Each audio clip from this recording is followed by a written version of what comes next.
Today I wanted to show you the books that I've currently got checked out from my library. There are quite a few because I love going to the library and just having a browse and picking up whatever takes my fancy on the day, and I go to the library a lot.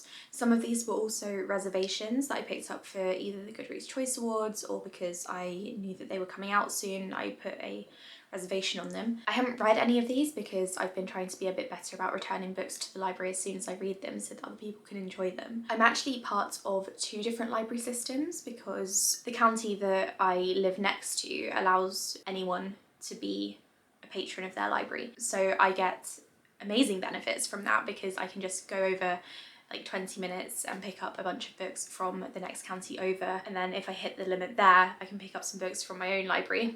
It works out really well, and because these are all books that I've borrowed and not bought, I don't feel guilty about it. I love doing a good library haul and supporting my library as well, because if you don't know, in the UK, if you check out a book from the library, then the author gets paid, and it's also showing sort of the council and the government that the library is in use, and so they should be funding them. So I think this is all just positive stuff, really. I'm just basically trying to explain why I have so many books out from the library, even though I'm probably not going to read them anytime soon. But I'll show you the ones that I have, and then you can tell me which ones you think I should prioritise. So first of all, I have The Familiar by Leigh Bardugo. I, controversially, am not a massive fan of Leigh Bardugo's writing. I read the Grisha trilogy back when it was first coming out, and I was mildly obsessed until Ruin and Rising happened, and that was honestly awful. So I then read Six of Crows and Crooked Kingdom, and I just thought they were all right. I didn't love them at all. I started the Nikolai duology and thought it was all right. Haven't read the second book in that duology, and I have Ninth House, but I've not read it. So I picked this one up because it was on the Goodreads Choice Awards and I was considering reading it. I don't really know what it's about. I think it's set in Spain, is it? Yeah. And it's a historical fantasy novel. I don't know if it's like a witchy book. That would be quite cool because I am into witchy books at the moment. So if it is, maybe I will enjoy this. Let me know what you thought of this one. I don't know, like I got it because of the Goodreads Choice Awards and not because I'm like super hyped for it. But if you guys tell me that it's really good, then I will consider reading it soon. Another one I picked up for the Goodreads Choice Awards was actually one that I've had my eye on for a while, and that was The Fox Wife. So this is about a fox who can turn into a human, I believe.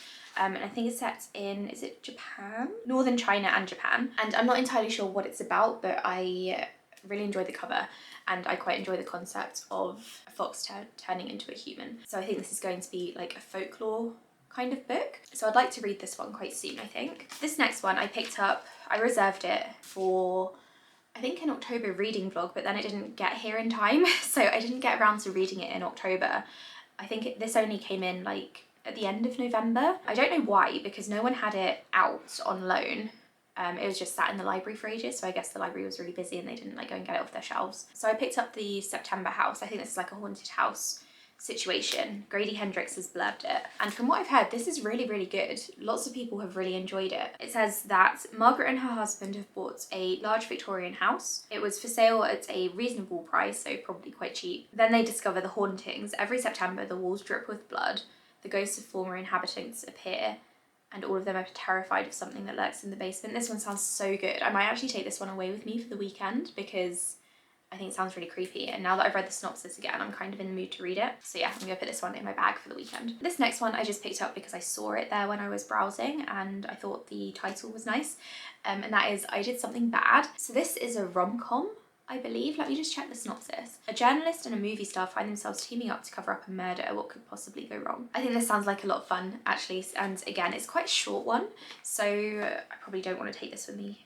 at the weekend as well, because I'm already taking 2 books and we're only away for 2 nights, so I don't know, maybe I could.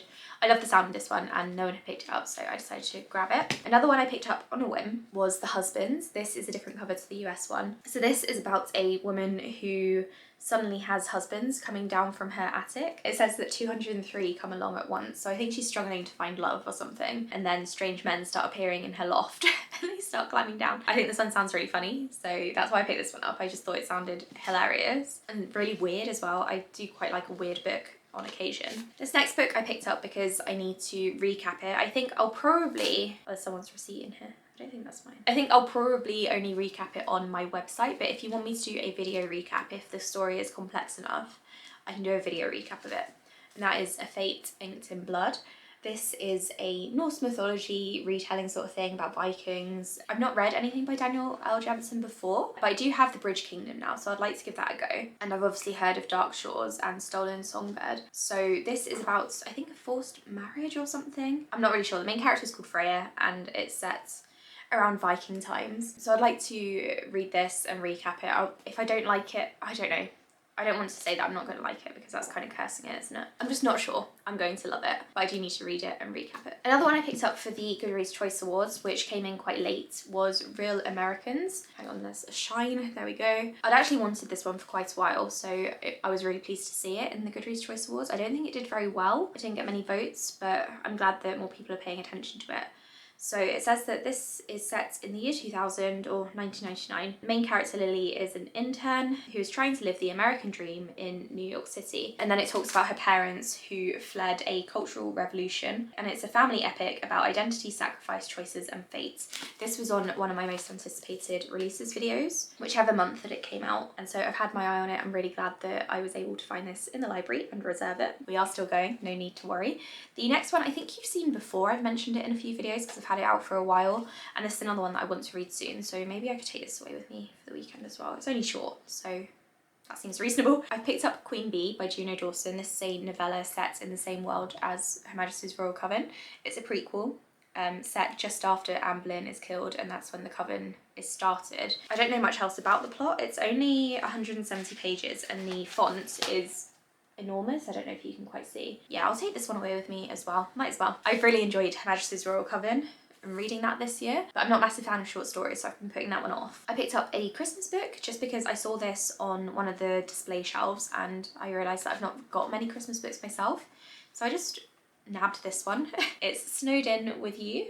This is set in Switzerland in the Alps, and it's a romance book. That's all I really know about it, so I should probably read this soon because otherwise it's almost Christmas, so I need to hurry up, so maybe that's one that I'll pick up next week. I picked up The Shadow King. This one is a historical mythology sort of book, but about a real person. It's about Alexander the Great, who obviously is not a mythological figure, but I wonder if the gods are getting involved in this whole thing. It says here that it's set in 334 BC. Alexander the Great is just 21 years old. He's challenging Persia. His Macedonian army marches east into the unknown, but there is another Alexander, prince of the Macedonian royal house. He becomes Alexander the Great's general and most trusted friend. Is this going to be gay? It says here that the other Alexander is torn between this friendship and the duty to avenge his murdered brothers. He is under threat as well from the Persians, Greeks, Macedonians, who see him as a rival for the throne. Oh, I don't know. Not sure. I saw this on the shelf as well and just decided to pick it up because I really like reading ancient historical books. I don't think I've picked up enough of them, so I would like to try this one. I picked up The Water Dancer. I have no idea what this is about, but I've had it on my wish list for the longest time and it was really nice to see it on the shelf so that I could pick it up. It says that the main character is a man with a secret, a war, and a war to win, born into bondage on a Virginia plantation. He's also born gifted with a mysterious power that he won't discover until he's almost a man. It's a story of oppression and resistance, separation and homecoming. I've heard really good things about this book, so I'd like to give this a go soon. And I think I've shown you this one before as well, but I've still got it. And that is Herc. This is obviously the story of Hercules. Oh, okay, it says this is actually the story of everyone else. So Herc's mother, first friend, Herc's wife, and the man who oversaw Herc's labours. It's time to hear their stories. So yeah, I'm not really sure what to expect from this one, but looking forward to reading it at some point. And then what else do I have? Oh yeah, I've got two books by the same author because I reserved one for the Goodreads Choice Awards and then the other one I just saw on the shelf and I decided to pick it up. So the one I reserved is A Love Song for Ricky Wilde. I started this one, I read the first chapter and I was very intrigued by it, so I am going to read this soon. I think I will enjoy it.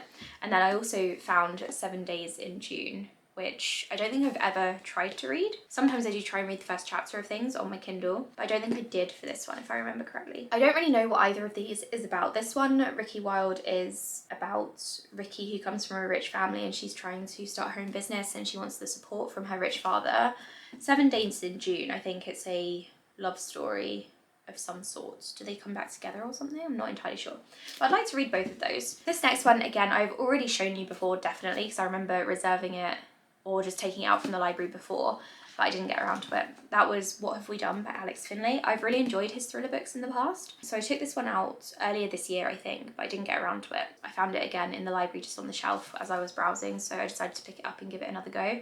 This is about a group of people who were foster children together, and they've grown up and gone their separate ways. And then I think someone ends up trying to kill them for some reason. They probably know a secret or something. As I said, I've really enjoyed Alex Finlay's books in the past, so I think I will like this one. And sometimes you're just in the mood for a really quick thriller, and that's probably what this is. Speaking of thrillers, I also picked up The Sanctuary by Emma Horton. So this is set in a retreat in the Mexican desert, and it's a thriller book. I don't really know what the plot of it is because I don't tend to read synopses for thrillers. It says here that the main character finds herself in a luxurious house and she doesn't know how she got there, so we'll see how this one goes. I've not really heard much about it, but I have heard of it. That's why I picked it up when I saw it on the shelf. Another thriller that I picked up is a newer one. It's The Midnight Feast by Lucy Foley.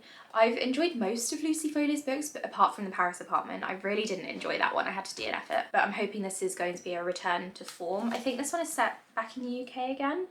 Yeah, in Dorset on the coast. It says it all began with a secret 15 years ago. Now the past has crashed the party and it will end in murder at the midnight feast. So we'll see if I enjoy this one. I hope I do because I've really liked her books in the past, as I said. I'm just a bit hesitant after not enjoying The Paris Apartment because I really did not like that. I've picked up Outlawed because this has been on my wish list for the longest time. I think it's been on there for like 4 years at this point, whenever this one came out. I think I found it because it was a Reese's Book Club pick, if I remember correctly. So it's set in 1894 and the main character becomes an outlaw for some reason. It's a really short one. I could easily pick this up sometime soon. And I'm glad that I found it in the library just chilling on the shelf because I don't think I would ever get around to actually buying this one, it seems, since it's been on my wish list for so long. And then finally, the last book that I got out from the library was another one that was just sat on the shelf, which surprised me, and that is Yellowface by R.F. Kuang. So I didn't enjoy the Poppy War trilogy as a whole. I liked the first 2 books, the third one was not good. So I've been hesitant to pick up anything else by her, just in case I don't like it. But because I found this at the library, that was the perfect opportunity for me to give this a go.